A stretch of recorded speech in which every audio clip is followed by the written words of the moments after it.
মামা ওই দোকানে তো ভালো মুড়ি পাওয়া যায়, লো আজকে যে খেয়ে আসি। হ্যাঁ মামা, আমি শুনছি এই দোকানে ভালো মুড়ি পাওয়া যায়, লও খাই। আচ্ছা লো চলো।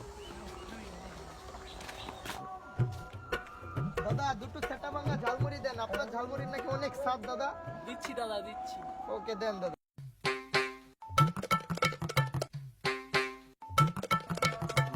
এই লন দাদা।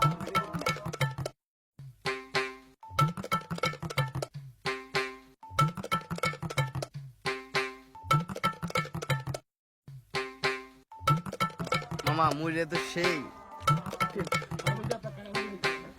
হ্যাঁ মামা, হ্যাঁ মুড়িটা সেই মামা। মামা তুই আমার এতদিন পর ঝালমুড়ি খাওয়ালি, তুই তো অনেক ভালো। কস কি মামা, আমার দ্বারা তো টাকা নাই। কস কি মামা, আমার কাছে তো টাকা নাই। সত্যি কি মামা, তোর দ্বারা টাকা নাই? মামা এদিকে আয়, কানে কানে একটা কথা। কো মামা। মামা আমার কাছে একটা বুদ্ধি আছে, লো মুড়িওয়ালার এই মুড়িতে একটা পাথর দিয়া থুয়া দিই, লও তাহলে মুড়িওয়ালার আর টাকা দেওয়ান লাগবো না। লও মামা। ওকে মামা, ওকে। মামা তাহলে আমি মুড়ি মুড়ি পাঠাচ্ছি, তুই যা কর। আচ্ছা কি মুড়ি দিছে, মুড়ির ভিতরে নিয়ে পাথর, আপনার টাকা দিব না। এভেলেবল যেটা মানে দেখি তো পাকেটটা।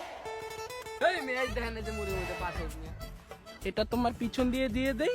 ওই মিয়া এই মুড়ির মধ্যে কি বড় একটা পাথর, আবার আপনি উল্টা পাল্টা কথা করেন মিয়া। তা তো ধরা খেয়ে গেছি গা মামা, তাড়াতাড়ি লো পালাই। কস কি মামা, এত নিখুঁত কামে ধরা খেয়ে গেলাম। তাহলে আমি যাই গে মামা। মুড়ি কটা আগে খোয়েল। Dime si tú sola en la cama te toca. হালার টাকাটা না দিয়ে গেল গা, কামটা করলো কি?